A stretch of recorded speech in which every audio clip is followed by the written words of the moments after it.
It's called in the mind's eye because we're going to be looking at how to shift perspective. How to change your perspective, how to shift your perspective when you can't change reality. Very often there are things that we want and we can't get what we want. We can't change the circumstances that are outside of us.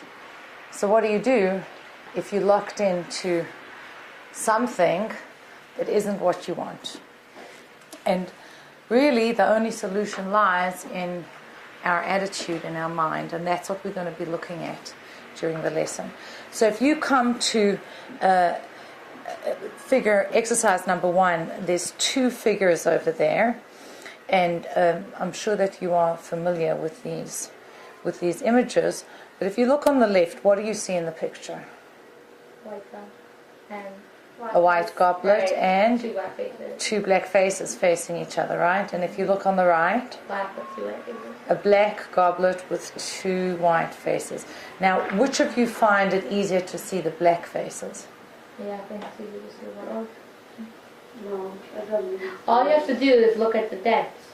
Don't look at the side. Well, these are faces I don't even see now. You only see faces I in see the... both. Now I see both because I looked at it. Right, which one was easier for you to see? The black one because I knew it was that. Yeah, I know. I've seen it. Yeah, I knew it was there. That's why I know. I didn't know. If I didn't know, I probably couldn't see it. Uh-huh. Okay, so, depending on what you consider to be the positive or negative shape, that's what's going to be easier to find. If you focus more on the black, then that's...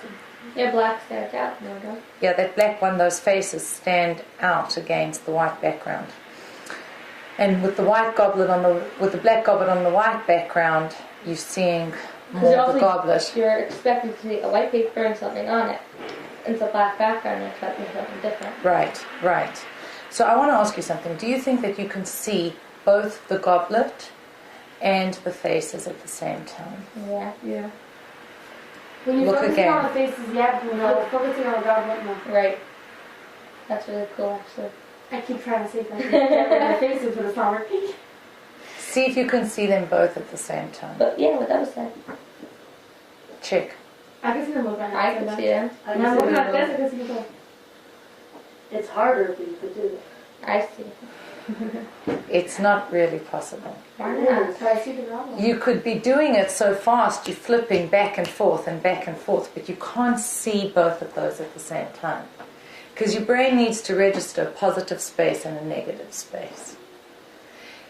And it's like that in life. You can see one thing or you can see the other.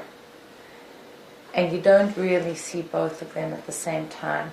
So what we're going to be doing today is to look at this notion of perspective. So you're sitting at the dinner table and something happens, your dad says something, and then your brother says something, then your mother says something, then you... And so it goes. But if you ask everyone at the end what happened at the table, whether it was fun and happy or if it was not happy, you're going to get very different accounts of what happened.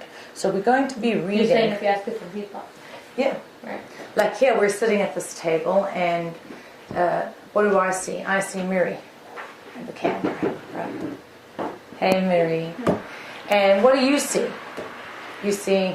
Oh, yeah, we did that in class, but everyone stood somewhere a else. bookshelf, and you look over here and you see an armoire, etc. Everyone sees different things based on their perspective. There's a very interesting story that is told about Rabbi Kusil Lepler, who was a very great chassid, and he said that a silver coin to different people means different things. To a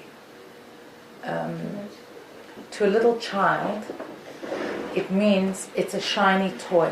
A silver coin is a shiny toy. To a poor man, it's a loaf of bread. And to a rich man, it's a business opportunity, a chance to make another silver coin. So what is a silver coin? It's all of those things. You can spin it. Money. You can spin it. Well, what is money? It depends. Well, money is gain, but you're thinking money. The kid is not thinking money. Someone says money is a toy. Another person says money is food. Another person says money is status. Someone says money is opportunity, etc. What is it? What does it translate into? And it depends on your perspective. And then Rebbe Kusil says we all live in the same world, but what we see depends upon who we are. So that's what we're going to be looking at today. Trying to get to understand what do you see and how is your perspective, even though you're unconscious of it, affecting what you do. I'm coming in a second, Mushki. When I was at university, we used to teach this course on study skills, and one of the things that we told the students was there's information in front of your eyes, that's this kind of stuff, right? And then there's information behind your eyes, what you have already in your head. Either because it's just an innate belief system that you grew up with, or because it's information that you've acquired. And we always have to be checking the accuracy. What do I have inside? Does it fit with reality that's outside of me? Not that this is less real. And does this fit with that, etc. We have to be modifying our understanding and checking in, because if I think that what is real, the totality of reality, is just what I look at, I'm likely to live a very unhappy life, because I'm not seeing another person's perspective. Sorry, what? What do you mean? Oh yeah, Ma, I told you last night. Oh, the guy with the violin trade station. I think I told it to you. Basically, there was this man, he walks in with a black, dressed in black with a baseball cap, and he goes to the back of the train station in Washington, D.C., and he starts playing violin. And for 45 minutes, 6 people pass by, and whatever, and you get $32. And the 2 days before, he played the same exact thing, and each seat sold for $100. So she was saying, Right, no, I think that they have it on YouTube. He's a very famous musician. He's one of the most famous violinists. Bell. Joshua Bell. Oh, right, Joshua Bell. And how people, because they had in their mind, that's they just look they at had in their and mind. see, people sitting in the train station, these But you can say the opposite. People just, I think this guy was probably a really great musician, but for anything, things can be looked at as higher when they're really lower just because they're innocent. No, but he did really, really, really famous stuff. Yeah, I mean, you could... Right, but I'm just saying in life. I'm kind of saying someone could be... things being played up. Oh my gosh, you respect it so much, but if you saw him just in the street next you have a moment of fame without having the worth for it, right? So a lot of it has to do with our perspective. So let's have a look. I don't think there's anything at face value. Everything is your perspective and coming from who you are. No, I do think that they are. They are. But it's different. It's how you live life and what happens. So you can live life, you see someone being hit by a car. The person was hit by a car. What happens afterwards, that's your decision, but he was hit by a car. Okay, so girls... No, but I think that it's not only that. It's what you consider life. Chanala. One of the things I would say in response to your question is there are certain objective truths. And how do we know what's true? Look in the Torah. So if it says in Torah that you can't steal, then you're not allowed to steal. That's not good. You know that, and you can place a judgment on reality based on what we are told in the Torah. A lot of these aren't told. They are told. Yes, so that's right. But the problem is that most of us are judging our neighbor. Instead of love your neighbor, judge your neighbor. So we judge our neighbor when it's got nothing to do with us. You like apricots, I like peaches. Whatever that means, and then I begin to judge you.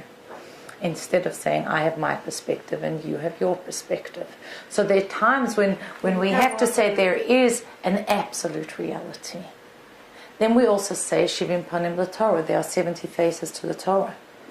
And all of those faces, it's like the facets, the cuts in a diamond, all of those have validity as an opinion in the Torah, because the Rabbanim are using the very same principles that were given to Moshe Rabbeinu on Mount Sinai and passed down through the generations, and they come up with different perspectives, and there are different dimensions of the Torah.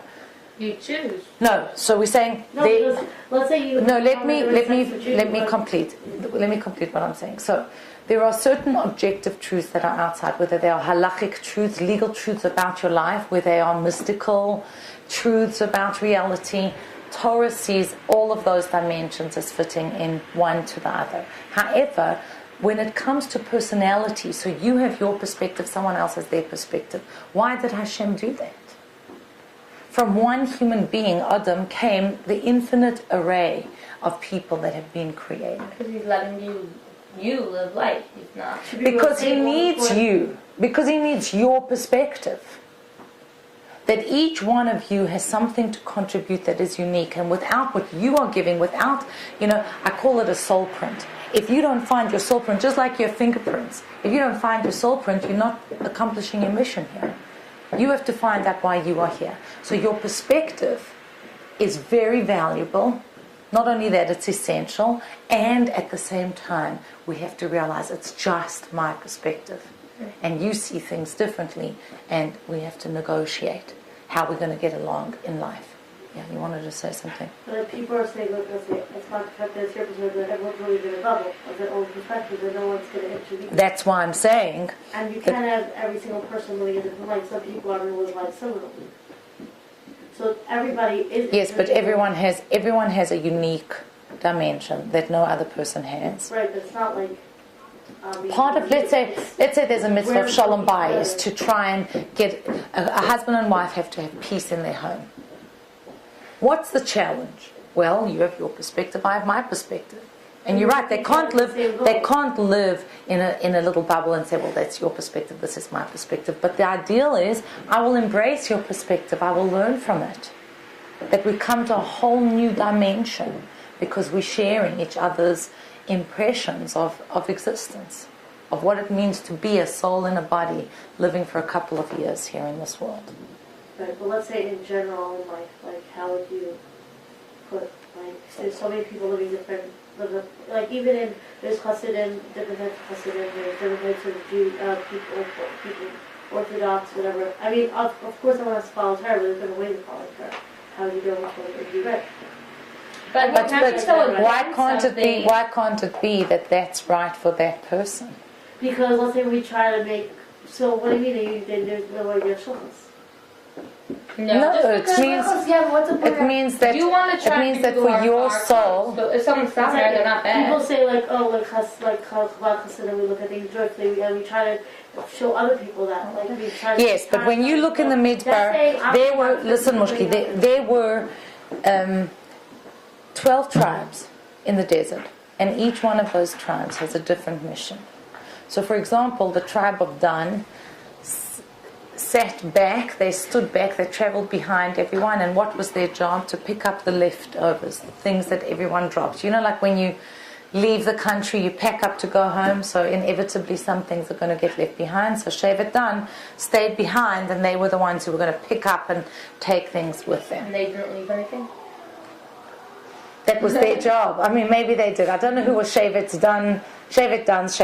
I don't know who that was, but they must have been pretty good at doing what they did. That's why it was their job. But another tribe did not have that job. That's why when Yaakov blessed his children and when Moshe blessed his children, he did it in such a way that he gave them each one their own blessing. Because if Reuven will try and be Shimon, and Shimon will try and be Levi, and Levi Yehuda, if you will try and be each other, you'll be a disaster at being each other. You have to be yourself. You have to be fully yourself. But part of maturity, of growing up, means I can be me, and I can accommodate and even celebrate you being you. And that takes a lot of work. That's part of what we're going to be looking at. But you being you it's like nurture, which is nature. Like you're you being you. You're growing up in a certain way, so you could. Right. You don't grow up in a day. What I mean, I think personally, you're not just your own perspective. You don't get dropped into life with a whole new idea of change. We're not Obama. We all, our own things. Because I have some of you and me, I have some of Kathy and me. I look up to people. I take those things into my life. Yes, we come into the world. There are many things that determine who you are. So there's your neshama. That's you against him. It's not even. It's not only your home. It's your home. It's the country you're born in, the city you live in. It's the kind of body that God gave you. What kind of biochemistry you have? Are you athletic, etc. And it is also got to do with the kind of soul that God gave you. What level does your soul come from? Is it more expansive in its orientation? Is it more, constrictive in its orientation? And those are real inclinations, tnuas, in the soul. Now, your work, if it's a negative attribute, you can't blame what you do on the fact that I came in pre-programmed. So does your personality have to do with you will have a challenge. You will have a challenge in particular areas, and it's very possible that the challenge that you have in any given area has to do with a previous lifetime that you come down, and now this is something that you really have to fix, and it's difficult for you. Mentality? Yeah. Right, so that's part of... Well, why do you think certain neshamas came to certain parents? You can say that families have a culture, have a way of being, because the kids have simply learned that from the parents. So it's very possible that families have the same culture because a particular soul called forth a certain kind of soul. You could say they're just the same because they've learned how to be, how to react through their parents, from the way their parents interact. But one would also have to say there exists a prior connection between the soul of the parents and the children and the souls of the siblings. That's why they're all coming to the same port, to the same house. So now what we see is I have natural inclinations, natural tendencies. I can use them for greatness, and there are going to be other ones that block and limit me. What am I going to do with that? When do I hold on to my perspective? What keeps me locked in my perspective? How do I change my perspective? That's what we want to look at. So Mushki, if you can read text number 1. Sarah saw the son of Hagar, the Egyptian whom she had borne to Abram, mocking. So she said to Abram, drive out the slave woman with her son, for the son of that slave woman shall not inherit my son with either. The matter greatly distressed Abram regarding his son. So God told Abram, be not distressed over the youth or your slave woman. Whatever Sarah tells you, heed her voice, since through Yitzchak will offspring be considered yours. But the son of the slave woman as well I will make into a nation, for he is your offspring. So Abram awoke early in the morning, took bread and a skin of water, and gave them to Hagar. He placed them on her shoulder along with the child, and sent her off. She departed and strayed in the desert of Beersheba. When the water of the flask was consumed, she cast off the child beneath one of the trees.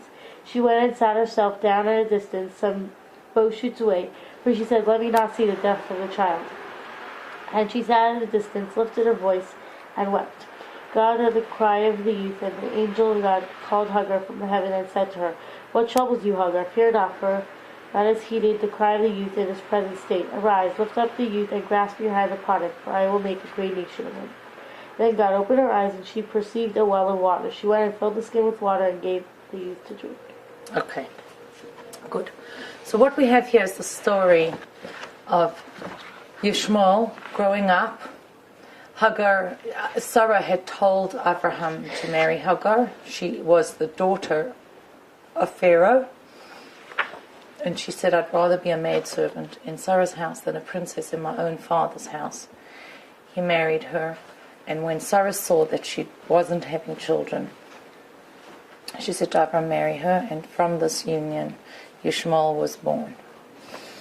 Now, actually, she had conceived before. And she left the house and she had a miscarriage. Sarah sent her away once before and she had a miscarriage. And the Ramban speaks very harshly about sending her away that time. But this is sending both of them away. Why that time? Because what happened, it must have been a very terrible test for Hagar and for Sarah. Because you could imagine Sarah was considered one of the most righteous people that ever lived. And she doesn't have children, and she says to Avram, marry Hagar, and the child will be considered like my child, because she was her maidservant. And she does, and the first time that Abraham and Hagar were together, Hagar conceived and she became pregnant. So that must have been very difficult for Hagar. She said, well, who is this woman? She's supposedly so righteous. She lives with him for, over 70 years and can't have a child. And I'm with this man one time and I conceive a child. So that test made her dismissive of Sarah, look down upon Sarah, and think that she was particular great. Right, it could have been a physical. But she said there must be something wrong with Sarah. Hashem could have made a miracle. God could have made a miracle for her. So because of the way she was relating to her, Sarah said, send her away. And from that sending away, the Ramban says that Jews were punished throughout exile because of this harshness that was done to Hagar. Hagar was being not nice to Sarah. It's Sarah's yes, right. but maybe Sarah. How do we know that Hagar wasn't nice? She won't. That's what I said. Because, yeah. Down upon her. Still,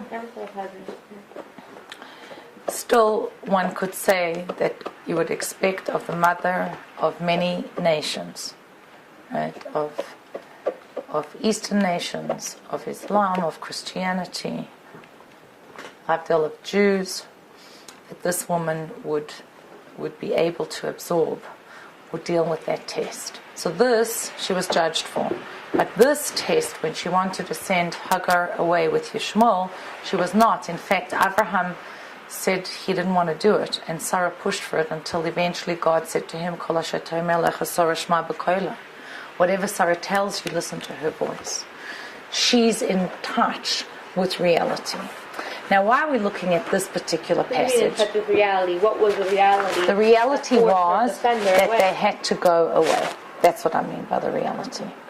So the conduct of Yishmael, who was behaving immorally and became a threat for Yitzchak's own spiritual well-being, was so severe. He was already a teenager at this time. I was imagining a baby. Yeah, you think of Yishmael as a little boy, but he was actually a teenager, growing up. So that was the reality was she should go away. They should go away. But what I want to look at is how Hagar, Sarah, Abraham, and Hashem refer to Yishmael. Let's have a look. If we go back, it says Sarah saw the son of Hagar, the Egyptian, with her son, and then calls him the son of the slave woman. Why do you think she stresses that he was the son of Hagar, the Egyptian? That Yishmael was the son of the Egyptian or the son of the slave woman? Showing the bad parts of it. To bring out what? The bad, the negative. Like, she's I want to convince you to get rid of this cup. Exactly. Look at this cheap cup. Do you really want it? Right. The way you describe reality is going to affect the way other people engage with reality, right? So when you want to diminish someone, you'll use a term to describe them that is bringing them down. If you think of someone that's your rival that you don't get on with, so how do you describe the person? You're going to talk about them in one way, and their best friend is certainly not going to speak about them in the same way, even if you're not speaking evil words about the person. Oh yes, I know her. But someone hears the kind of dismissive attitude in your voice as opposed to, oh yeah, she's great. About language. Right. That is the language that we use is affecting the way that we interact. So she calls him Hagar, the son of the son of Hagar the Egyptian. Then Abraham calls him his son, that Yishmael is his son.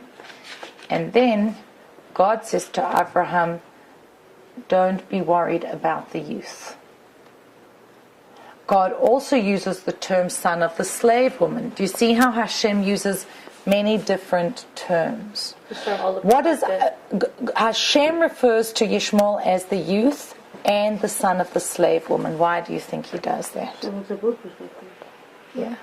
And his sons, Abram's son, he's youth, and his sons. Right. He uses all these various kinds of terms. Of the woman you took in. Of your second wife. Right, and when he says the son of the slave, when he says the son of the slave woman, At some level, that's as if Hashem is buying in, right, to Sarah's perspective. But then And then he you calls realize him it's the true. youth. Huh? Then you realize it is a truth. What? Like we could be sort of, I don't want to say liberal and just use like the nice right terms. Maybe the correct term was, he was the son of a slave woman. That's who Hagar was. All of them are true.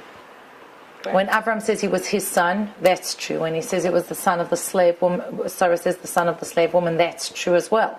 All of those terms that are used are accurate terms.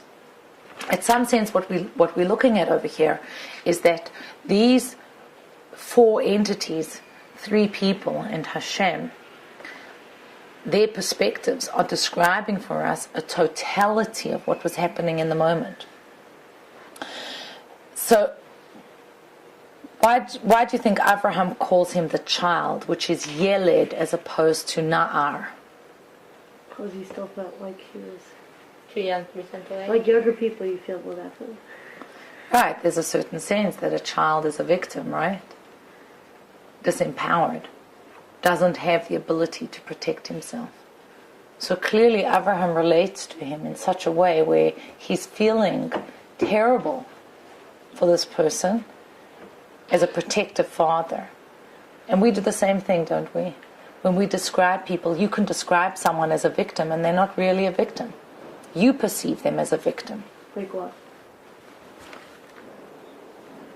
Can I Oh, give a poor true so-and-so. Yeah. Okay, you know who I'm talking about because I was there, but for example, there was this girl, I'm not going to say the name, in production, right? And I saw her leaving the building when we all had practice, and I said, why are you leaving?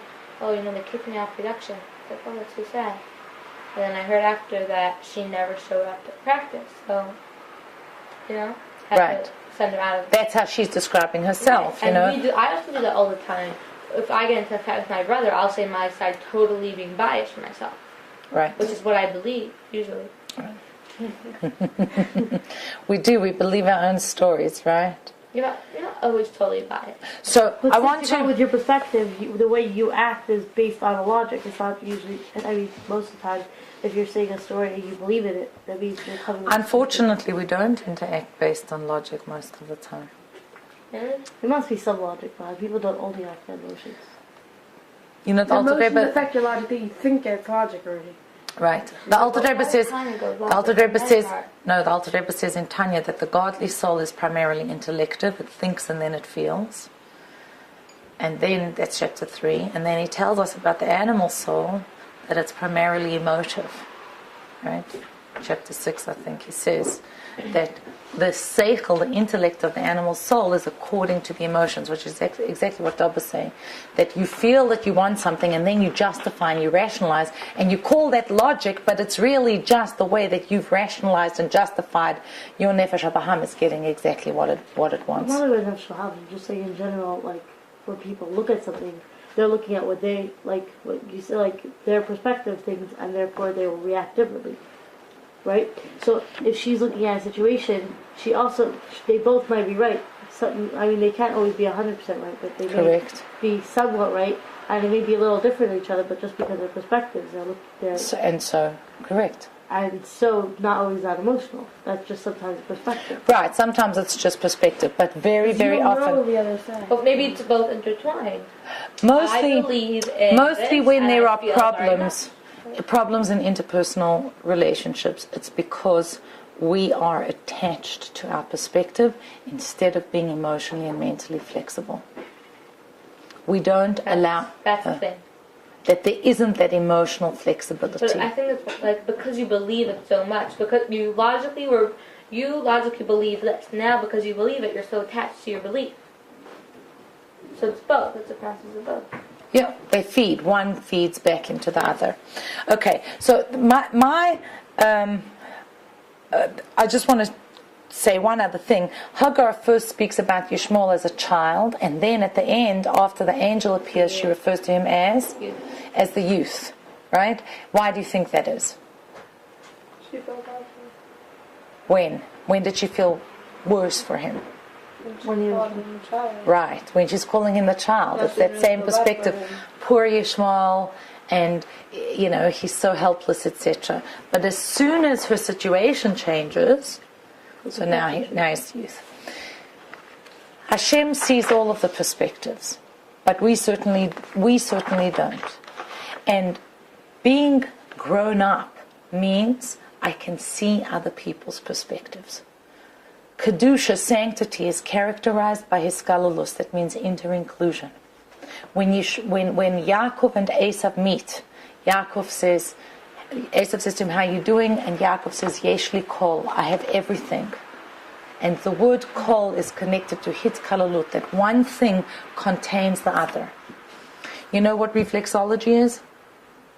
You can work on the foot and heal the body because you're working with the foot, because the foot contains the whole body. What's iridology? You can look in the eye and heal the body because you're looking at the eye, because there's the foot in the eye and there's the eye in the foot. Right? What? Sure. When you look at a person... The brain, the... Right, all of that. But there is a connection between every part of the body. No. And in anything that is holy, there will always be inter-inclusion, that one thing contains the other. So when we come to looking at life, we want to be able to hold on simultaneously to opposite realities, to sustain opposites. That's a sign of being mature, that you can get two contradictory things and hold them at the same time. Like the Alter Rebbe says in Tanya, he quotes the Zohar. On one side of my heart there is weeping, and on the other side of my heart, joy. Meaning, I can be sad, but at the same time I have to be happy. Each person can hold in their heart the feeling of sadness and happiness at the same time. But when you are not grown up, when you are not mature, then you can't do that. You split. I love my teacher or I hate my teacher. She's my best friend or my worst enemy, right? Boom, boom, boom, boom. I'll cut you out, I'll embrace you. And when you're in, I don't have access to anything that's negative about you. And when I'm angry with you, I don't have access to what's good about you. So what we want to be able to do and cultivate is that I can take myself out of myself. What's yourself? Out of Your my own perspective. ego. I want to be able to take my true self out of my ego. And I want to be able to be spiritually, mentally, emotionally flexible and see things from another person's perspective. Right, you can see the You other wanna person's be perspective, but spiritual. once you, let's say you think about the other person's situation, but you still agree with what you think. Your The original. hardest part is being emotionally detached from your ego. Like, even though you disagree with them still, you have to handle the situation, right? If you're in a fight with someone, you said when you're angry, you're not thinking about that person's good side. But even if you logically thought about their situation and you still disagree Right. with them, you still have to keep yourself emotionally balanced and just work it out, even if you disagree. Yes, and sometimes you work it out inside of yourself because it's about your own emotions, and sometimes you work it out outside of you. Really, if you've worked it out inside, the external interaction is going to be much more peaceful. It's when you haven't worked it out inside, when you haven't done that work, that the outside relationships are so much more difficult. You see people who look like they're getting very well along with a lot of people, and they may not be so working on themselves inside. Well, maybe one Well, good some thing people- about them is that they can handle other people, even if they're mad. Yeah, some people have a much Yeah. easier time Right, at so this doesn't- job than one others. doesn't always have to do with the other. Like, someone could be very emotionally in peace, but can't deal with other people. Where you are on the ladder is not an indication of how much work you've done in anything. What do you mean? You know, I once, where I went to school in seminary, there was a woman who stuttered badly. Anyway, she got married, she moved out of town, and once I went to speak in the town where she was from, and she said to me, Shimona, if only I could speak like you do, and you know. And I said to her, whatever her name is, I said, if only I could speak like you do. Because I knew she was pretty much deaf. She couldn't hear. And for a large part of her life, till she was into her teens, she couldn't speak. And she had taught herself to speak. And I said to her, if I worked on my speech as much as you worked on your She speech, grew more. you grew much more. You accomplished so much more with speech than what I've accomplished with speech. So where you are on the ladder isn't an indication at all of how much work you've done along the way. So what we're going to do now in this section of the lesson is look at why change of perspective is so difficult. The first one, if you have a look at this cartoon over here, there's this little dog, his name is Fred Bassett, and he's looking over the English heath, the English countryside, and way 3 hills over he sees his owners, and he says, are they the blip on the horizon? And then you see the perspective shift, and you see the owners, and Fred's all over on the other end, and he says, or am I? Who's the blip? Now, I remember I had a teacher when I was in high school. She taught us, what's it called? Not geometry, geography. I've been out of school for too long. She taught us geography, but one of the things that she did was teach us astronomy. It was very interesting. And one day she took us out to the hockey field, and she had different girls become the different stars or planets, etc. So there was someone who was the Sun and Mercury, Venus, Earth, Mars, and she told them at which pace they had to be moving around. But then she had the Sun moving in its own circle. So as the Sun was moving, the others were moving, and then there were the moons that were moving around. Wow. It was amazing. And as we were all going around, like watching everyone else and trying to stay in our circles, we realized how the universe is in such constant motion, and that it's really all about perspective. And why am I so afraid to let go of my perspective? Because I'm very afraid, my ego is afraid to die. At some level, the deepest desire of every person is to be a true existence. And my biggest fear is I don't exist. If someone else is more successful than me, that means that I don't exist. If I'm more successful than someone else, whatever I determine success to be, then that means I'm better than the other person. We have those delusions. We want to exist for real, and we are terrified of not existing. So in Hebrew you have the word ani is what? I. And what is ayin? The same letters? I. Ani. Ayin? Oh, nothing. Nothing. Our deepest fear is that I am a nothing. That's so cool. But if I want to really exist, that means I have to find my godly soul. I have to find the inner point inside of me that is an absolute existence. But you do have to think that you're nothing. Yes, You but should know that there's only Hashem. what is a nothing?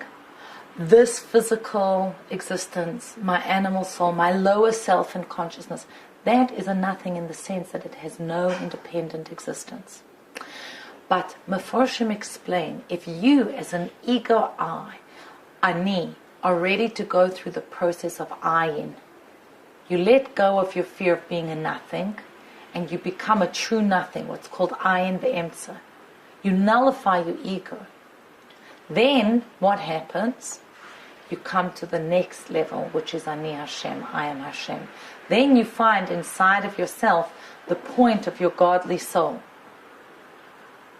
You find the part of Hashem above that is inside of you. And that allows you to be a true existence. So we have to move from being a false existence to allowing that to die, to coming to be. So you're saying now people are false existence? Most of us, yeah. Most of us are living life in a very... But people understand in a it very more. I think your egocentric inside way. is still there. Your etzem is still there. Yeah, but you have to take the Of course your essence is still But there. like Otherwise you wouldn't... consciously, not the subconscious. I think people, the reason why we're like we're not ourselves so much is we're making ourselves like that. So honestly, you're pulling the strings somewhere. So you're still there. You're not completely covered up. You know what I'm saying? Right. No. She's saying that, let's say I have all of these false aspects, Purim's coming, I have all of these masks I wear, all of these personas that I present to you. There is a part of me that's directing, the puppeteer who's holding the marionettes and pulling those strings. Who's pulling the strings? There's always a deeper dimension behind and behind. But there has to be a sense of you, because without a sense of you, then how are you going to do anything? You have to be like, I'm important. That means Hashem put me in the world for such a reason. Yes, I you have to. Correct, but that's So from the not a false perspective. existence. That's an existence the I true exist I. That's from the perspective of your godly soul. But the false existence is your ego. But how would you know when your ego is talking or when your ego is not talking? Like, Yeah, you're there's so always, wrapped up. there's in always what's a sense of an I, so sometimes it could be a good I, sometimes it could be a not good I. Yeah, but generally, you know, That's if what it's there's other about people in the world that your pleasures and self gratification, or if there is anger involved, if there's any negative emotion You always involved. take the gosh, we could change it. Okay, it doesn't matter. That's not relevant to the discussion over It here. is, What's relevant to the discussion over here is that if I'm experiencing something in the moment that is connected with klipa, with impurity, meaning it's selfish, it's punitive, it's minimizing another person, or it has to do with my own pleasure and self-gratification, that's coming from my ego. Now, all of those things, my desire for pleasure can be converted into a desire for godliness, but at any given moment, at that moment, it's coming from my animal soul. And I now have to work on it and transform it so that it comes from my godly soul. Okay. So that's how one would know. To what end, the Frierdiker Rebbe says, how do you know where something is coming from? By the end to which it is directed. Like you want to test, is something an acid or an alkaline?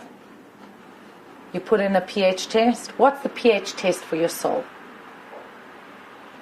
The test is, what's the ultimate outcome from this? Well, and that's why good things can come sometimes from it's bad so things, difficult. and bad things Yeah, come from sometimes good it's things. very difficult because there could be an act that is done that is selfish, or it could look like it's failing. Many times in life we make endeavors and it looks like it's failing. And ultimately, good comes out of it. And sometimes you do something and everyone's like, oh, yeah, you know, how great. And then negative. There is a negative fallout that comes out of it. I don't want to go into it more deeply now just because we're going to run out of time. So that's the one thing that we had looked at. Hi, welcome. So nice to see you. That's the one thing that we had looked at. That it's our ego and our fear of loss of self that prevents us from taking on. You have your book? It's our ego that prevents us from taking on another person's perspective. Another reason that we stay locked in our perspectives, we're speaking about why we could stay stuck in our perspective and not take on someone else's approach to life and how that causes conflict between people, is because our soul has a particular parts of structure, personality. So the way you come in, of course it does, the way you come in is going to determine a lot of the choices that you make in your life. I feel like the world you go through. There's that, yes, that is So based you are upon free. that particular construction of your soul has got to do with the way your soul journeys through the spiritual realms until it comes into this world. And all of us come from the same place, but as we travel, we take on certain limitations. But isn't it also based on like your childhood / experiences? Like your Yes, correct, it is. Right. That we had spoken a little bit about that earlier.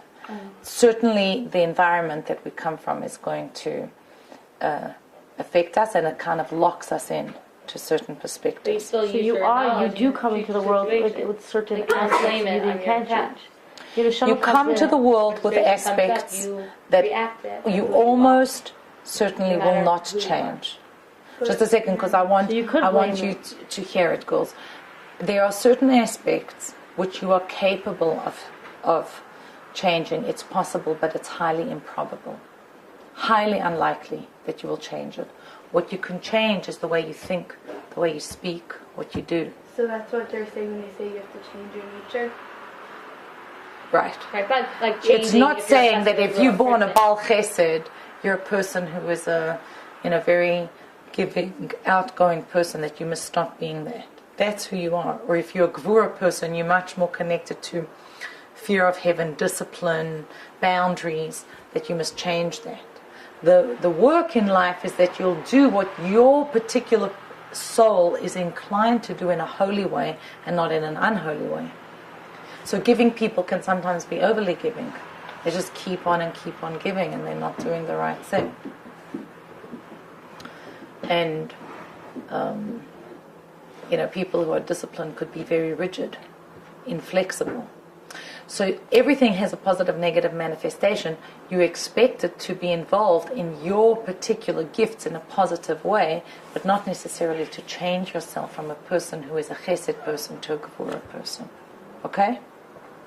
All right. So let's have a look at what the Alter Rebbe says in Torah R about the different kinds of personalities. Now he's going to bring up two terms. One is Marash Hora, literally a black outlook, and Mara Levana, a white outlook. What you could call an optimist or a pessimist, but it's coming from particular places in the soul. Raisi. Roots of the soul. There are people who by their nature are drawn to the learning of wisdoms, and there are others born with a different nature who do not desire and yearn for wisdom, even though they understand it. The reason for this is based on one's makeup. There are those in whom white is dominant. Such a person won't have the ability to focus his thought on anything, even if he is intellectual, and he will not enjoy it at all. And there are those in whom black is dominant from birth. From birth, yeah. This person's soul will yearn strongly for wisdom. Hi, welcome. So you see what the Rebbe is saying? You have a particular personality based upon which side of the mystical tree of life your soul is more connected to. Are you more connected to Chabad, to Chagas, to Nahi? Are you going to be... Shall I wait? I'm sorry, I was worried that the bag was... So are you going to be a more intellectual person, a more emotional or emotive person? Are you going to be someone who's bound up with action? What is your orientation? That comes from your soul. Actually, the Rebbe was once asked by Rabbi Bernard from South Africa how he gets to be so Mara Levana, positive outlook, so upbeat, always looking at the good side of life. And the Rebbe said he was born Marashcherdek. He was born with a black outlook, but he changed it. Most of us can't do that. Most of us can't say, because then the Rebbe has the advantage of being born with the black outlook and acquiring the white outlook. We could do both. Right, but you need to be a tzaddik to be able to do that. What you're saying about the white person. The white person, generally in Kabbalah, the right side of the Eitz HaChaim, of the tree of life, is associated with white, and the left side is associated with black. And then you have the middle, which is like a coming together of both of But those. the black seems kind of better. Right. Only in this aspect. If you want to be a bald stock, it's better to be a white personality. Because The white person is focused on anything. the white personality, is going to be much more upbeat and optimistic about life. Easier to give tzedakah, like the Shulchan Aruch says. You don't question anything. No, we are very subtle people. We are very subtle beings with many aspects to ourselves. The Shulchan Aruch says it's in the Kitzur attributes that a person should pursue. So the beginning of that section says there are people who are along the spectrum of every emotion, from one extreme to another. So you have someone, for example, who can't part with their money, a kamtzon, how do you say, stingy person. And then you have one kid you give, and he says, "Mommy, can I have money for ice cream?" And you don't. You say, "I just gave you your allowance." He says, "Oh, I'm saving it." And you have another kid. He says, "Mommy, can I have money for ice cream?" You say, "I just gave you your allowance." He says, "Oh no, I already spent it." Right? They're coming from two completely opposite perspectives. So the Shulchan Aruch says, what's the goal in life? That you'll come to Derech HaEmtzoi, the middle road in everything. But here, what we're talking about is, okay, in action I will try and come to the middle road, but I have a tendency in my soul. And I'm not saying that you're locked into that, I'm just saying that's why change is difficult. because there are aspects of my being that are already kind of pre-programmed. Like you get a computer and it comes with Photoshop or it comes with Excel, etc. It comes with that download. It's there already. So what am I now? Well, why would you want to change? Why? Because there are many challenges with every attribute, but it doesn't matter which attribute you choose, there's going to be change, challenges. you could just bend it a little bit. Yeah. Right. It's not changing. You don't That's want not to change, transforming. exactly, you don't want to change the roots of your soul. I'm just saying Unless you're only that changing coming aspects of from a particular soul You're not root, changing it, you're just giving it a back. directing Like, it. let's say you have the tendency That's to changing an aspect. be very fiery. If you're just veering changing your way it. of life, you're changing a certain Not part changing of you. it, it's taking that and making it Yes, go but you a could certain say way. that is change. Not It's not changing who you are. it's not making it the opposite, but it's changing it, or you could say molding, directing it. Right. Doesn't matter which word you Changing want. means making it different. Right. It is different. Changing If that you're going aspect. straight and now you're going... No, because it's saying, let's say you Okay, have... but that's semantics, girls. That's really a matter of semantics, how you interpret the word change. What I'm saying is that Change is what was. coming from a particular perspective, soul perspective, makes it difficult for us to see things from other soul perspectives, because it feels so right for us. It feels authentically true.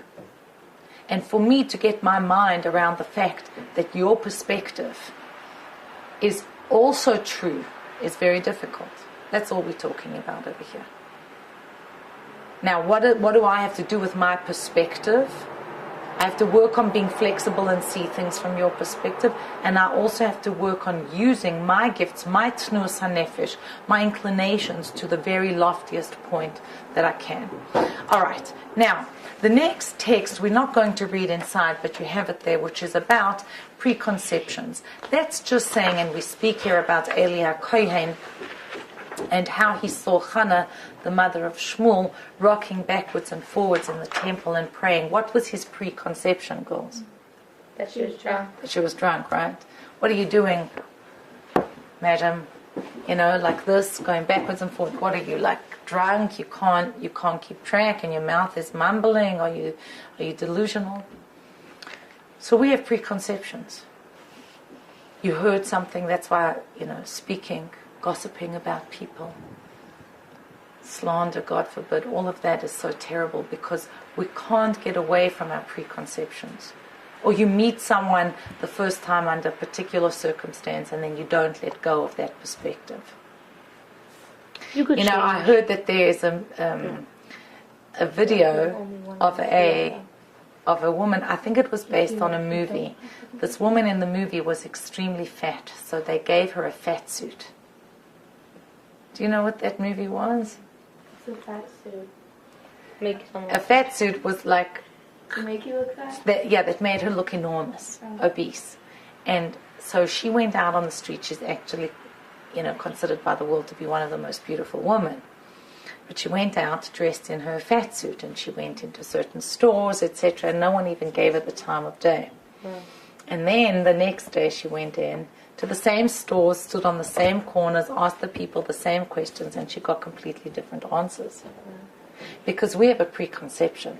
If you're over X amount of weight, forget it, Well, sometimes That means whatever it is. Or let's The violence situation. right, like we were bringing at the beginning with the violin.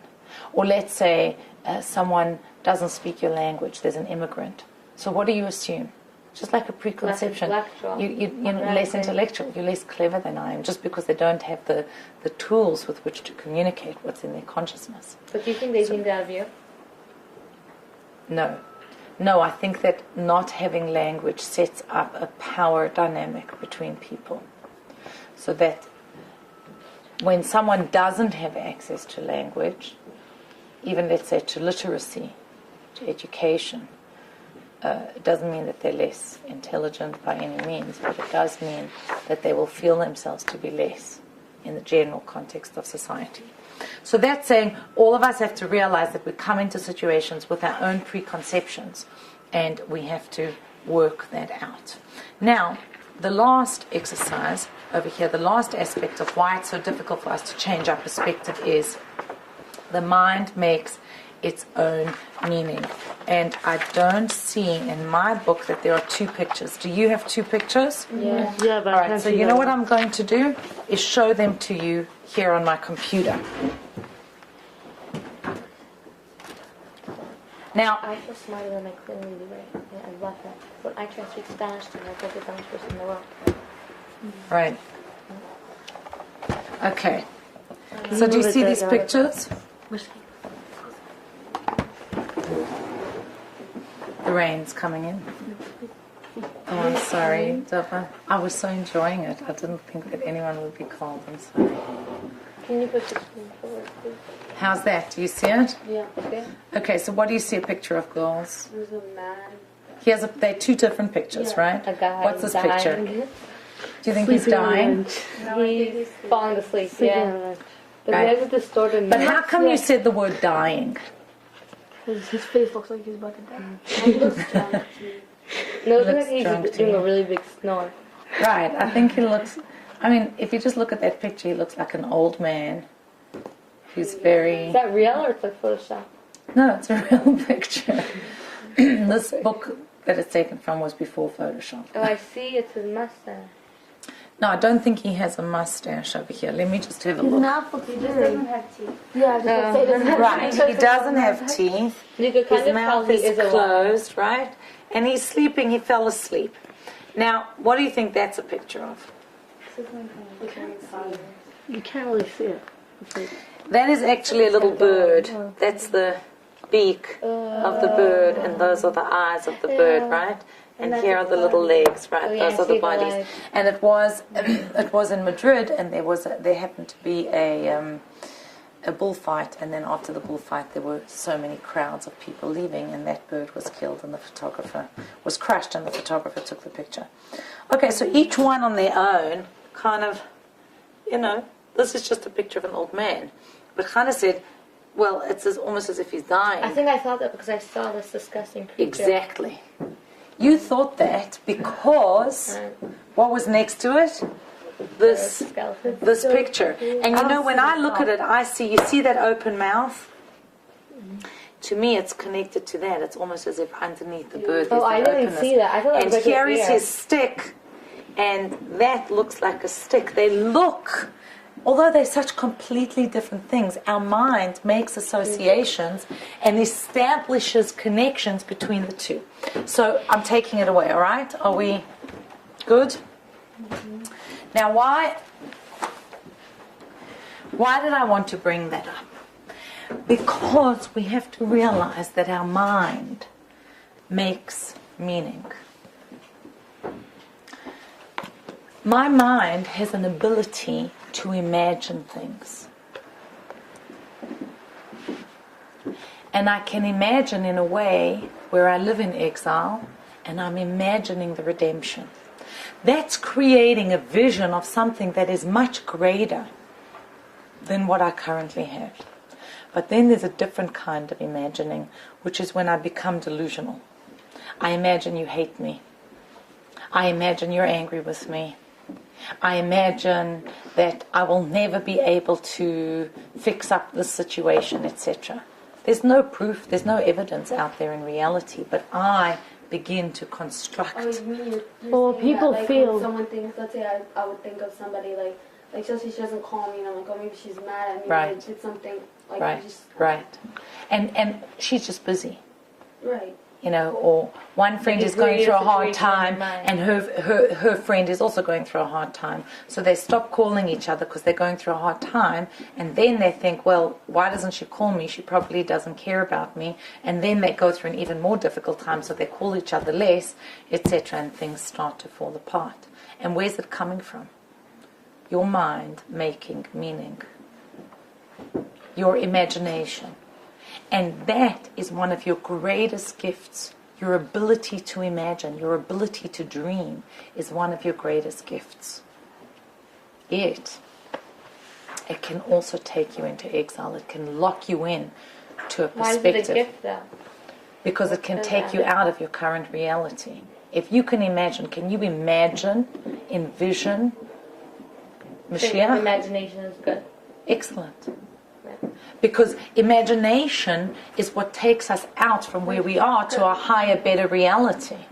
Those are the visionaries in life. That's even reality. What did you say? Like The Secret and Chaka Pizanga, all those, like if you Right. masturbated and then... I don't want to say those two in the same sentence, Right, but people connect it. yeah, but they're very big differences, Right. according to Torah, between The Secret and our notion of think good and it will be good. I'm not going into that. don't. Right, I'm not going into that here. Sorry for talking about Yeah. I'm not going into it now, but still that principle that you're bringing up is exactly what we're talking about. That I can somehow grasp, it's like when you go rock climbing, you want to get up from where you are to a place that's higher. And what do you have? You have a rope with a hook, and you throw it up above yourself, and it kind of fixes into the rock, and then you pull yourself up. That's what your imagination does. You dream about a reality that is greater than what you currently have, and that's fully possible for you, and then you step into that reality. But it's not always going to come true. Like, what's the point? You really believe in something? Because you have to be realistic at the same time. Look, You know, even like if it 80 doesn't, 100 you have to 80, live. You have to live with nothing is two 80 on opposites. 100. One is, I am happy with what is in this moment, with what Hashem is giving me, and at the same time, I want to create something sweeter. And Hashem wants you to be negotiating those two opposites. All of the work in this world is about navigating that delusion that Hashem is not with us. So it appears to us that we exist independently. Look, I can stand on my own 2 feet. God's not holding me up. Is that true? Of course not.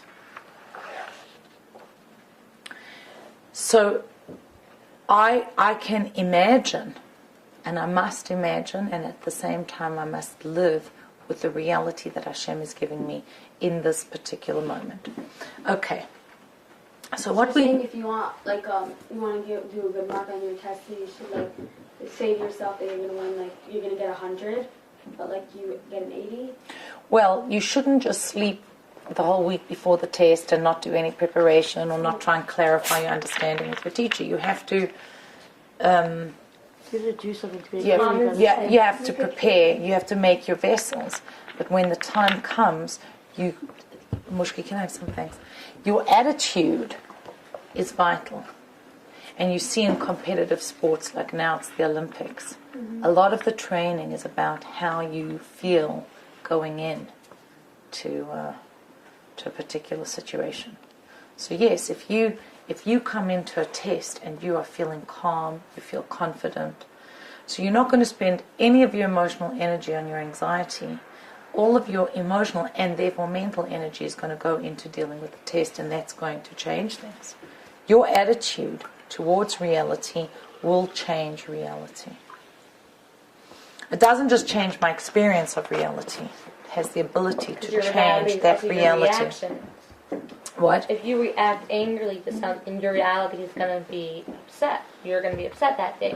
But if you react like, oh, it's just going to affect this, your reality is going to be calmer. That is your reality. Right. How you are. Your whole internal world is going to shift based upon your mental frameworking of reality. Okay, so now what we looked at is that there are these different perspectives, and then we spoke about how it's so difficult to change our perspectives. Although we have to. We need to shift our perspectives in order to function more effectively. So what we're going to do in this part, which is part 3, is look at mind over matter. How can I actually change my perspective? It is possible. Let's have a look at text number 4a. It's from Chumash. And then we'll look at 4b that discusses that particular situation. Chana. If one strikes a man, and he, the victim, dies, he shall be put to death. But if he did not lie in wait to ambush him, but God brought it to his hand, then I will designate a place for you to which you can flee and find refuge. Okay. So this is from Parshas Mishpatim. It's in Shmais.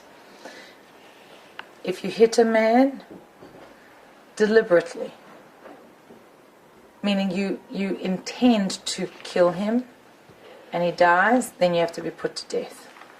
But if you don't. This is not intentional murder. It happened by mistake. Then what happens?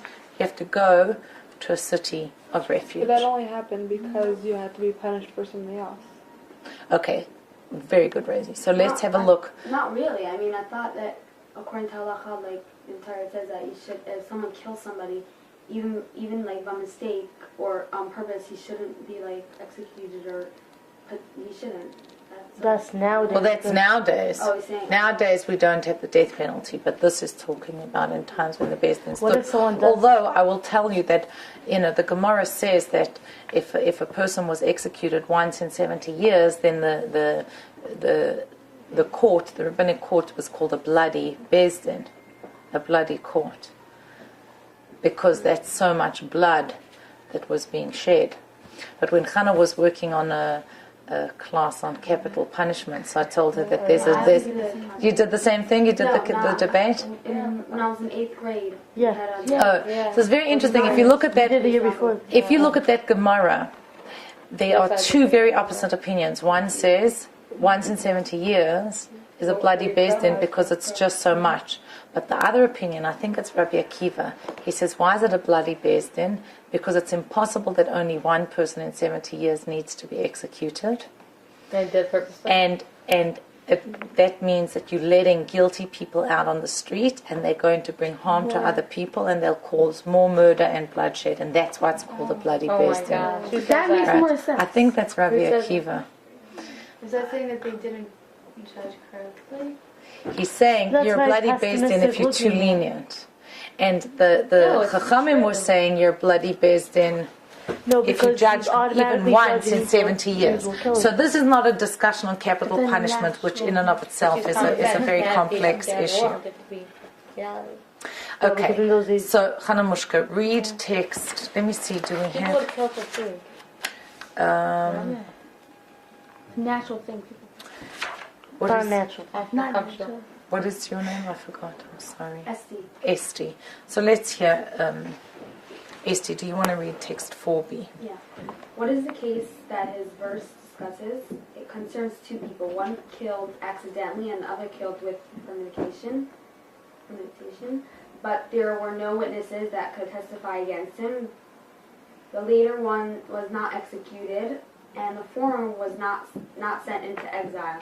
God then causes them to meet at the same inn. The one who killed with premeditation is sitting under a ladder, and the one who killed accidentally goes up the ladder and falls upon the one who killed with premeditation and kills him. And witnesses testify against him, making him liable to be exiled. The result is that one who killed accidentally is exiled, and the one who killed with premeditation is killed. Good. So Rashi is explaining a Just particular shows the world. situation to us. He says, everyone got it? Yeah. Meaning one person murdered, and there were no witnesses, and another person Just by mistake. by mistake, no witnesses. So this one couldn't be put to death, and this one couldn't be sent into exile. And what happened? Hashem caused it that the guy who had accidentally killed a person was standing on a scaffolding at an inn, and he dropped something on the man who was the murderer. Then the guy The murderer died and was killed. And the one who dropped it accidentally, this time there were witnesses, and he was sent to a city of exile. But he ends up killing two people. Accidentally. But he only Right, poor but guy. Hashem made it. Right. Was But- the one that was killed by the other guy? You're saying? No, this guy one killed man somebody, accidentally yeah. killed someone, Yeah. and no one was there to witness it. So he was not sent to a city of refuge. Then Hashem brought him to another situation where for a second time he accidentally killed someone. And there was a witness, and he was sent to a city of refuge. But why did he accidentally kill that person? Because the man was a murderer who was deserving of being put to death. There had been no witnesses, so he couldn't be tried. in that way, or he was tried, but there Not all wasn't people. proof, and therefore he went scot-free. And here, this was the punishment that Hashem brought out from heaven. Now, I think that what we're talking about over here is that when I live my life, I can look at the world and I read it. It's painful for me. It's difficult for me. But the way to sweeten my severities is to change my thinking. To look at something, to activate my mind. That's what Rashi does. You know, without knowing the information that Rashi supplies, do you have a different feeling about that text? Does what he says add anything, allow it to make more sense to you? It doesn't Yeah, really it's change natural. anything. Well, it's natural course Doesn't of really- life, and it ends up working out. Look, So- on the one hand, you're just saying if he murdered, he'll be put to death, but if he did it by mistake, he must be sent to a city of refuge, right? It's like, okay, that's a fact. But what do you have with the Rashi? But it happens naturally. It brings Hashem deeper. Not just naturally, but Hashem that runs the Hashem world. brought it together and Hashem is running the world, right? But it looks natural. It doesn't look exactly. It looks like it's happening organically. Just part of the way the world functions. But the first time it got And killed- yet, it's happening because Hashem is running the world. And the first time it happened was also because of something. But then means every time someone's getting killed, he was meant to he did something bad before. Well, what No. do you it doesn't necessarily mean that a person did something bad before. We don't know the reasons. What this Rashi teaches us is, I don't know what the reason is, but I know that there is a reason. I don't necessarily get the why of reality. I can experience the what. I don't know the why, but I know that there is a why. And that the why is really for my good.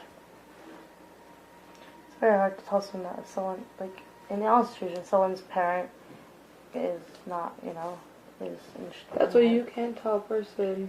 You that can't it's- tell them, you You can't that tell was- it's a shock practice and whatever.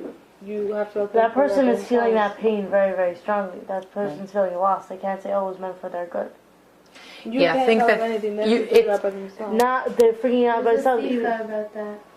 With Yosef and Yaakov was crying. When they're crying on each other's shoulders. Yeah. Yeah, so share it, Hanamushka. That Yaakov, when he met Yosef, his son, after so long, when Yosef and Benjamin met each other, They cried for each they other's cried for nachla. each other's land because the Beis Hamikdash Be destroyed. had been destroyed. And so, why it said they were crying for each other's, not for the other person, not for themselves, because you have to cry for another person, and for yourself, you just have to get things done and realize. Right. It's true. So then why cry for the other person? Because you know they're having that loss, but for yourself, you say it after. You could say for yourself, Rebbe says, oops, sorry folks. Rebbe says that for yourself, you can say, I have the different sides of the story. Hashem gave me a soul, I have the ability to work through my test, etc. But I don't know what another person's circumstances are. I don't know what your childhood was like, or what this or that was like, etc. And so you suffer pain for that person. But it feels like you're the only one when you think like that. Yeah, it is more challenging, but you're in your war with your animal soul. That's what the previous Rebbe says. Frierdiker Rebbe says, when two of us meet, it's two godly souls against one animal soul. Because my Nefesh HaBahamis is so not interested in fighting your Nefesh Elokis. My animal is not interested in fighting your godly soul. Its purpose is to fight my own godly soul. I thought because the two godly souls will be able to until you can then right. Yes, but even if that's the case, so it's two godly souls, they bond and they become more powerful. So you can say two godly souls are more powerful than two animal souls. But that's not what we're saying. The Frierdiker Rebbe says, when two people get together, it's two godly souls and one animal soul. Because your behemoth... Because my godly soul attached wants to help your godly soul. Right. Right. So- And your animal soul has no interest in bringing your friend down. Right, unless you're a bad person. Because your animal soul is doing its mission, which is what? To challenge your godly soul. It serves Hashem more profoundly than we serve Hashem. But then why would someone be not nice to somebody else if their animal soul has no care in the world for someone else's animal Is soul? yours Hashem more profoundly than we? Because generally, it's because they have their own ego and It needs only does its job. that they put. But someone's not going to be nice to someone else because of their And own what we actually do, we don't really associate Yes, what it's we saying actually that I want to big build in myself more do. than don't I know want if to that's build true, you. but- Oh, and you're in my way? Because That's generally why we are mean to people. And the last part is an exercise that I thought you would have a lot of fun doing. But it's already 10 o'clock. Do you want to do it for another 5-10 minutes? It's really fun. Yeah. Okay, so you see this cartoon? It's this guy who says you already had that thought. Do you want to override it? Oh my God, It's like with a computer. Oh, listen, you've had that thought and you had the thought again and again and again. You want to let it go? Let's drop that thought. Let's change the way we think about reality. Okay, so I'm going to ask you to fill in the Judge Your Neighbor worksheet. Okay. You have questions and fill them all in and we'll go from Does it have to be- we'll go from there. Okay. I mean, I have a few things, but I'll say one thing. People are, like, self-centered and, like, don't think about others in certain situations. Mm-hmm. Because they're... I'm not thinking of anyone in specific, I'm just saying in general. Okay, so can you maybe choose a specific person whom you feel is very self-centered? How did you do that? I don't know someone like that, really. Then why? Oh, so then what, how I come don't, it's I'm good? not close with anyone like that, because I don't like those people. Okay, but I'm saying But just choose a situation where you saw someone being self-centered. Maybe online at the store and she was pushing in. It was Erev Shabbos and people had Okay. been there for a long On the time. subway.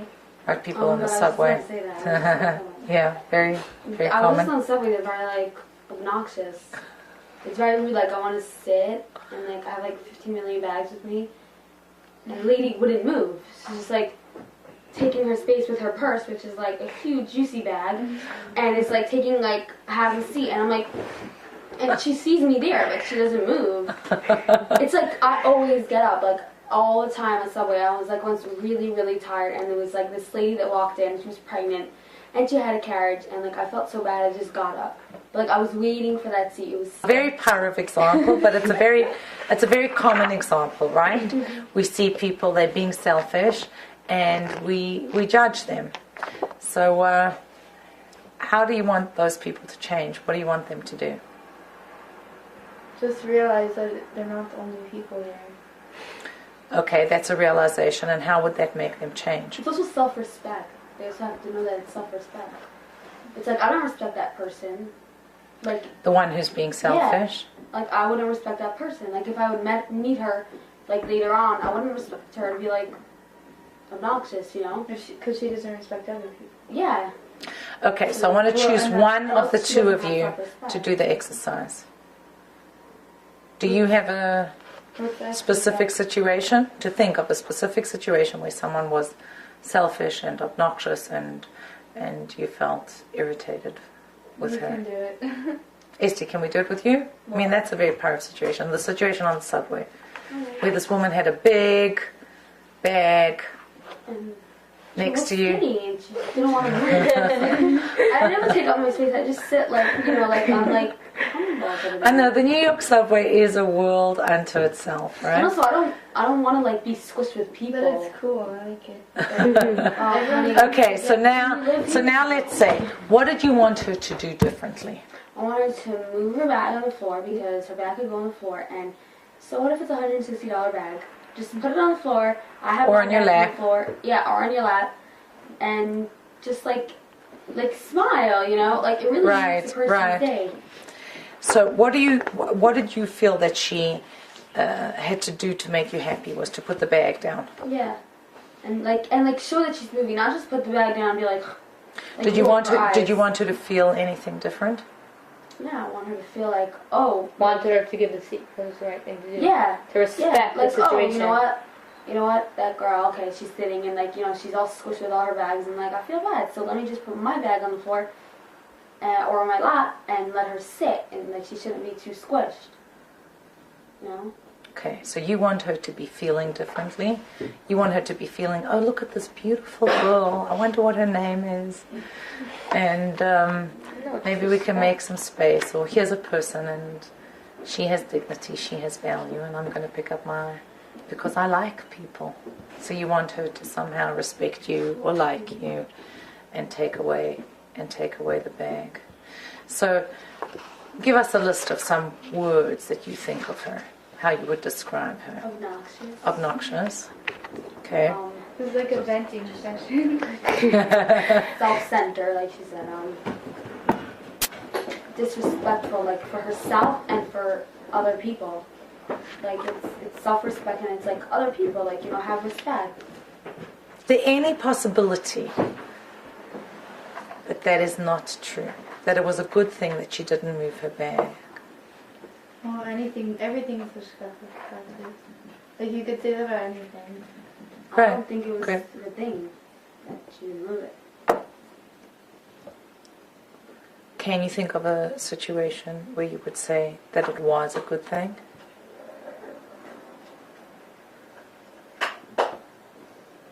Maybe she had like something, maybe she like just got that bag or like... If she wasn't feeling good, she had noticed. Let's look at it from another perspective. When you're sitting on the subway, right? Or you're standing there and it could be rush hour, you're like really squished up against the pole. What are you feeling in your body at that time? Ew. Exhausted. Ew? Yeah. What are you feeling? I feel like ew and like I want to sit and then like I'm looking at something and like I see she's getting her stuff and I'm like, I'm gonna get that seat. And then I go and someone's like, sits down and I'm like, it's like, it happened to me like a week ago. I'm like running to the subway. I was like standing and I was so tired. And I was coming back from a wedding and I was wearing heels and I was like, oh, I want to sit. And he's like, and this lady gets up. It wasn't even like rush hour. It was like kind of late, but like there was just no seats. And I'm like, okay, I'm gonna go. And then like, I'm going. And this guy, this like big guy, and he has his music, and he's like, sits down. And he sat down. Okay, so let's not go to the other stories. We're sitting with this one story. And you are feeling frustrated with her and irritated. Where do you feel it in your body? In your fingertips, in your chest, in your tummy? In my chest, and in my head, and in my whole body. So your whole body is like irritable, right? Yeah. So I want you to think about something. Let's say you were sitting in the subway or you didn't get a seat. Because she had her seat there and someone else slid in and etc., right? Who would you be? How would you be different without that thought in the subway? Would you be... If that didn't happen? If you didn't know it happened, but But you you wouldn't felt have the differently about thought.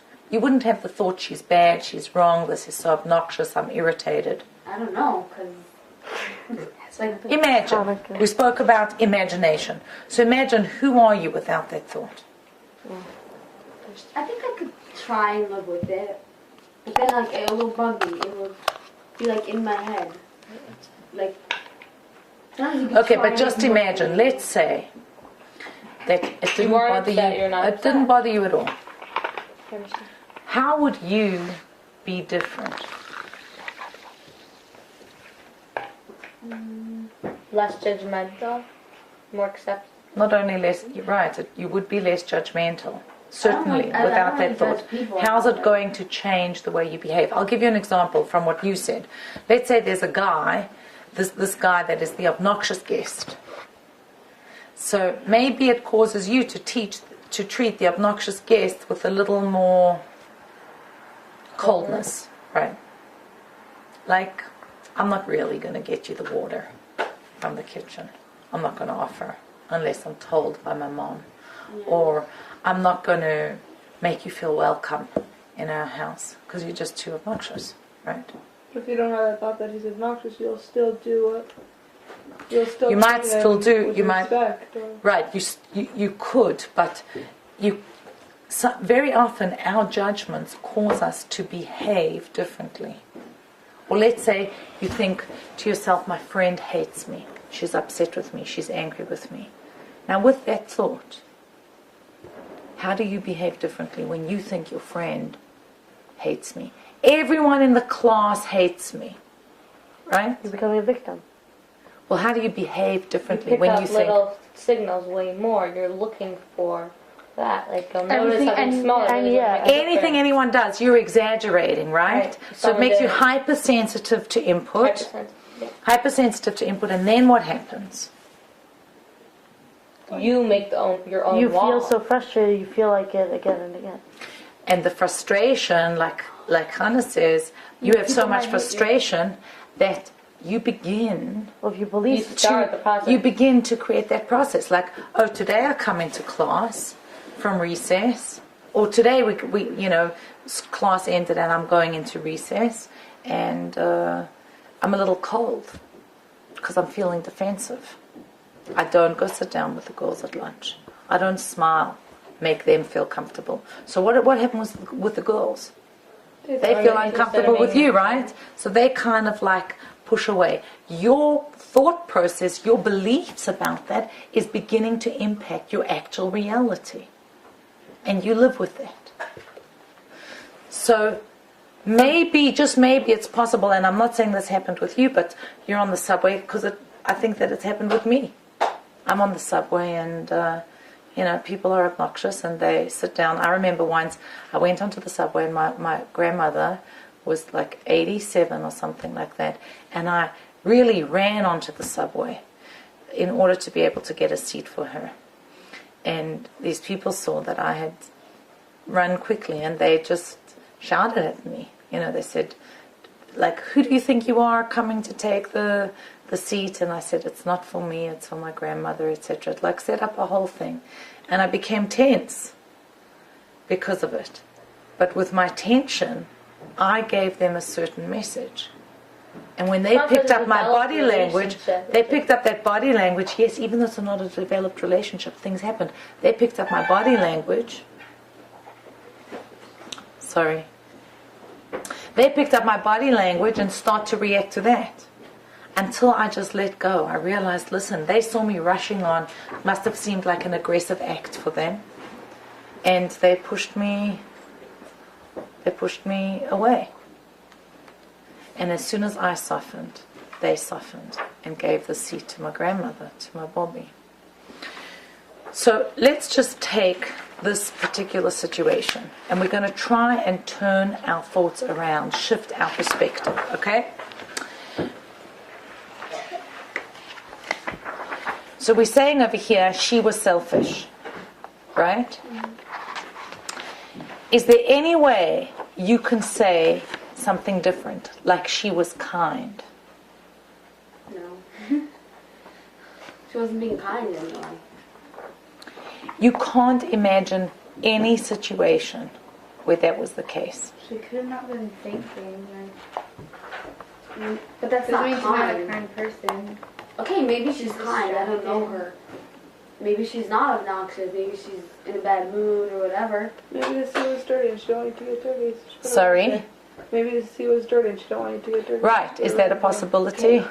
She could have said I was thinking that too. That's just not common sense. Like, that's just stupid because No, if because the you're seat was such a dirty rug. and she didn't want me to sit there, first of all, I would see, and why would she put her bag on the chair if it was dirty?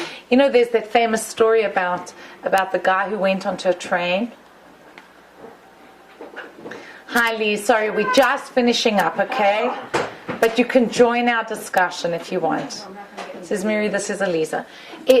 There's a famous story about a guy who was on a train and he saw a father with children behaving completely obnoxiously.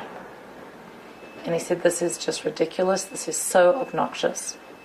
And they were jumping up and down the seats, and eventually he couldn't take it, and he went to the father and he said, can you not control your children? And he said, I wish that I could. I'm so sorry, we're just leaving the hospital. Their mother passed away this morning.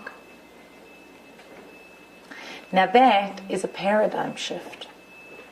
The kids were jumping on the seats, you say? Yes, they were climbing up and looking out the windows and going down and running around the... never react running to around anything. the... You always Right, think 'cause there's you an wouldn't opposite side of the The equation.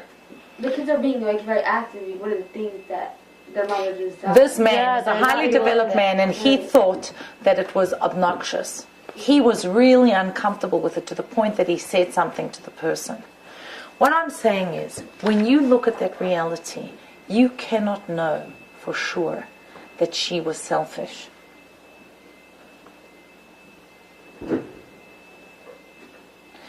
That there wasn't some reason that she had for the fact that she didn't pick her bag up. Maybe she reminded me. You know, maybe she was in enormous pain on the right side of her leg, had surgery, and if someone would sit there, it would hurt her, and this was her way of protecting herself. That's a possibility. And there's another way of looking at it, which is to say, not that she was selfish, but I was selfish. How were you selfish?